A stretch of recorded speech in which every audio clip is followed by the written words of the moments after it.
नगर में आपकी सैया है, वैसे ही जन्म जन्मांतर में भी मेरी सैया सूनी ना हो। इस प्रकार प्रार्थना करके विप्र और श्री लक्ष्मी नारायण को पुष्पांजलि चढ़ाकर संकल्प पूर्वक उपस्कर सभी सामग्रियों के साथ व्रतोपदेशक ब्रह्मवादी गुरु को सैया का दान दे और कहे, हे ब्राह्मण, इस सैया को ग्रहण करो।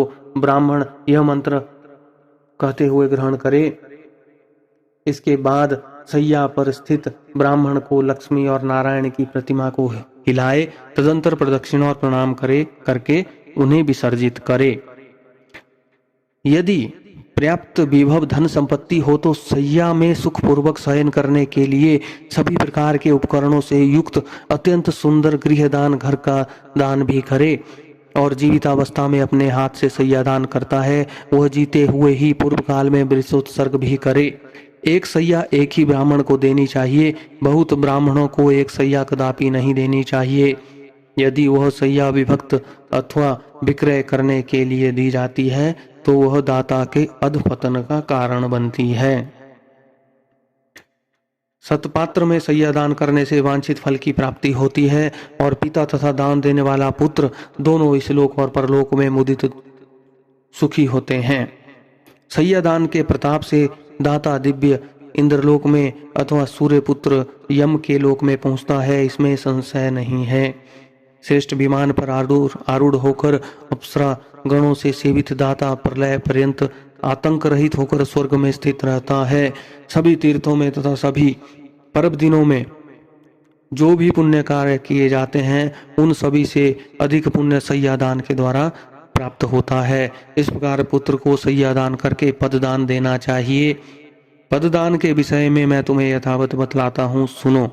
छत्र, छाता, उपान, जूता, वस्त्र, मुद्रिका यानी अंगूठी, कमंडलू, आसन तथा पंचपात्र, ये 7 वस्तुएं पद कही गई है। दंड, ताम्र पात्र, आमान, कच्चा अन्न, भोजन, अर्घ्य पात्र और यज्ञोपवीत मिलाकर पद की संपूर्णता होती है। इस प्रकार शक्ति के अनुसार 13 पददानों की व्यवस्था करके 12वें दिन 13 ब्राह्मणों को पददान करना चाहिए। इस पददान से धार्मिक पुरुष सद्गति को प्राप्त होते हैं। यम मार्ग में गए हुए जीवों के लिए पददान सुख प्रदान करने वाला होता है। वहाँ यम मार्ग में अत्यंत प्रचंड आत्म घाम होता है जिससे मनुष्य जलता है। छत्र यानी छाता दान करने से उसके सिर पर सुंदर छाया हो जाती है। जो जूता दान करता है वह अत्यंत कंठ काकीर्ण यमलोक के मार्ग में अश्वों पर चढ़कर जाते हैं। हे खेचर, वहाँ यम मार्ग में शीत, गर्मी और वायु से अत्यंत घोर कष्ट मिलता है। वस्त्र दान के प्रभाव से जीव सुखपूर्वक उस मार्ग को तय कर लेता है। यम के मार्ग में महाभयंकर और विकराल तथा काले और पीले वर्ण के यमदूत मुद्रिका प्रदान करने से जीव को पीड़ा नहीं देते। कमंडलू का दान करने से अत्यंत धूप से परिपूर्ण, वायु रहित और जल विहीन यम मार्ग में जाने वाला वह प्यासा जीव प्यास लगने पर जल पीता है। मृत व्यक्ति के उद्देश्य से जो ताम्र का जल पात्र देता है उसे 1000 प्रपादान का फल अवश्य ही प्राप्त होता है। ब्राह्मण को सम्यक रूप से आसन और भोजन देने पर यम मार्ग में चलता हुआ जीव धीरे धीरे सुखपूर्वक पाथेय भोज्य पदार्थ का उपभोग करता है। इस प्रकार सपिंडन के दिन विधान पूर्वक दान दे करके बहुत से ब्राह्मणों को तथा चांडाल आदि को भी भोजन देना चाहिए। इसके बाद वर्ष के पूर्व ही 12वें दिन स्पिंडन करने पर भी प्रत्येक मास जल कुंभ और पिंडदान करना चाहिए। हे खग, प्रेत कार्य को छोड़कर अन्य किसी कर्म का पुनः अनुष्ठान नहीं किया जाता, किंतु प्रेत की अक्षय तृप्ति के लिए पुनः पुनः पिंडदान आदि करना चाहिए। अतः मैं विशेष तिथि पर मृत्यु होने वाले जीव के मासिक, वार्षिक और पाक्षिक श्राद्ध के विषय में कुछ विशेष बात कहूंगा। पूर्णमासी तिथि पर जो मरता है उसका ऊनमासिक श्राद्ध चतुर्थी तिथि को होता है और जिसकी मृत्यु चतुर्थी को हुई है उसका ऊनमासिक श्राद्ध नवमी तिथि को होता है। नवमी तिथि को जिसकी मृत्यु हुई है उसका ऊनमासिक श्राद्ध रिक्ता तिथि चतुर्दशी को होता है। इस प्रकार पक्षिक श्राद्ध 20वें दिन करना चाहिए। यदि एक ही मास में 2 संक्रांतियां हो तो 2 महीनों का श्राद्ध मल मास में ही करना चाहिए। यदि एक ही मास में 2 मास हो तो उस मास के ही वे दोनों पक्ष और वे ही 30 तिथियां उन दोनों महीनों की मानी जाएंगी। मल मास में पड़ने वाले उन दोनों मासों के मासिक श्राद्ध के विषय में विद्वानों को यह व्यवस्था सोचनी चाहिए कि श्राद्ध तिथि के दिन के पूर्वार्ध में प्रथम मास का श्राद्ध करे और द्वितीयार्ध में दोपहर के बाद और दूसरे मास का श्राद्ध करे। हे खग, संक्रांति रहित मास मलमास में भी सपिंडीकरण तथा मासिक और प्रथम वार्षिक श्राद्ध करना चाहिए। यदि वर्ष पूर्ण होने के मध्य में अधिमास आता है तो 13 महीने पूर्ण होने के अनंतर प्रेत का वार्षिक श्राद्ध करना चाहिए। संक्रांति रहित मास में पिंड रहित श्राद्ध, आम श्राद्ध और संक्रांति युक्त मास में पिंड युक्त श्राद्ध करना चाहिए। इस प्रकार प्रथम वार्षिक श्राद्ध को मल मास तथा उसके बाद आने वाले शुद्ध मास 13वें मास दोनों ही मासों में करना चाहिए। इस प्रकार वर्ष पूर्ण होने पर वार्षिक श्राद्ध करना चाहिए और वार्षिक श्राद्ध की तिथि को विशेष रूप से ब्राह्मणों को भोजन कराना चाहिए। 1 वर्ष पूर्ण हो जाने पर श्राद्ध में हमेशा 3 पिंडदान करना चाहिए। एकोदिष्ट श्राद्ध नहीं करना चाहिए, ऐसा करने वाला पितृघातक होता है। तीर्थ श्राद्ध, गया श्राद्ध और गजच्छाया योग में युगादि तिथियों तथा ग्रहण में किया जाने वाला पितृश्राद्ध वर्ष के अंदर नहीं करना चाहिए। हे खगेश्वर, पितृभक्ति से प्रेरित होकर के पुत्र को 1 वर्ष के अनंतर ही गया श्राद्ध करना चाहिए। गया श्राद्ध करने से पितृ भवसागर से मुक्त हो जाते हैं और भगवान गदाधर की कृपा से वे परम गति को प्राप्त होते हैं। गया के विष्णु पद तीर्थ में तुलसी की मंजरी से भगवान विष्णु की पादुका का पूजन करना चाहिए और उसके आलवाल आदि तीर्थों में यथाक्रम पिंडदान करना चाहिए। जो व्यक्ति गया सिर में समी के पत्ते के समान प्रमाण वाले पिंड को देता है, वह 7 गोत्रों के अपने 101 पुरुषों का उद्धार करता है। कुल को आनंदित करने वाला जो पुत्र गया में जाकर श्राद्ध करता है, पितरों की तुष्टि होने के कारण उसका जन्म सफल हो जाता है। हे खगेश्वर, यह सुना जाता है कि देव पितरों ने मनु के पुत्र इक्ष्वाकु को कलापवन में यह गाथा सुनाई थी। क्या हमारे कुल में ऐसे कोई सन्मार्गगामी पुत्र होंगे जो गया में जाकर आदर पूर्वक हम लोगों को पिंडदान प्रदान करेंगे? हेताक्षर, इस प्रकार जो पुत्र पितरों की आमुष्मिक परलोक संबंधी क्रिया करता है, वह सुखी होकर कौशिक के द्विज के 7 पुत्रों की भांति मुक्त हो जाता है। हेताक्षर, भरद्वाज के 7 पुत्र पितृश्राद्ध के हेतु गोवध करके भी 7 जन्म परंपराओं को भोग करके पितरों के प्रसाद से मुक्त हो गए। कौशिक के वे 7 पुत्र प्रथम जन्म में दशाण देश में 7 व्याघ्रों के रूप में उत्पन्न हुए थे। इसके बाद अगले जन्म में वे कलंजर पर्वत पर मृग के रूप में उत्पन्न हुए। फिर शरद्वीप में चक्रवाक के रूप में उनकी उत्पत्ति हुई। अगले जन्म में मानसरोवर में हंस के रूप में उत्पन्न हुए। वे ही कुरुक्षेत्र में वेद पारगामी ब्राह्मण के रूप में उत्पन्न हुए और पितरों के प्रति भक्ति भाव रखने के कारण वे ब्राह्मण पुत्र मुक्त हो गए। इसलिए पूरे प्रयत्न से मनुष्य को पितृभक्त होना चाहिए। पितृभक्ति के कारण मनुष्य इस लोक तथा परलोक में भी सुखी होता है। हेताक्षर, यह सब अधर्वदेही क्रिया हमने तुमसे कही। यह कृत्य पुत्र की कामना को पूर्ण करने वाला, पुण्यप्रद और पिता को मुक्ति प्रदान करने वाला है। यदि कोई निर्धन मनुष्य भी इस कथा को सुनता है, वो भी पाप से मुक्त होकर पितरों के निमित्त दिए जाने वाले दान का फल प्राप्त करता है।